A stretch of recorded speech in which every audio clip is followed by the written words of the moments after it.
Reforma e vitit 2014 për kryebashkiakët aktual nuk i ka përkaqësuar shërbimet ndaj qytetarëve. Në komisionin e posaçëm të reformës territoriale, drejtuesit e bashkive të qarkut Elbasan bën me dije se gjatë viteve të fundit janë rritur investimet, si dhe digitalizimi ka sjellë lehtësi për shërbimet. Me ligjin e ri ka raste të bashkëpunimit. 7 njësitë e Elbasanit kanë krijuar shanë të tyre për menaxhimin e mbetjeve urbane. Kështu që kjo reformë e 2014 ka një reformë e dur. Ka probleme për rritje për përmirësime kasa dush.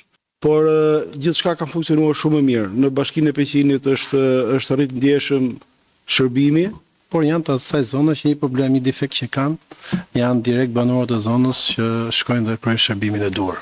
Kemi nevojë për fuqizi financiar, fuqizim mundësi pagese për punonësit për të rritur stafin dhe cilësinë e atyre punëve që ne kërkojmë të bëjmë. Megjithatë, opozita nuk ndau të njëjtin mendim, duke i kërkuar kryebashkiakëve të japin alternativat e tyre për sektorët ku hasin vështirësi. Ne nuk ju kemi thirrur këtu për të bërë reklamën e bashkive, po për të bërë disa pyetje thjeshta si njerëz me përvojë për të kuptuar se çfarë duhet të bëjmë me këtë reformë. Absolutisht ne nuk marrim përgjigje si i vlen ti komisioni.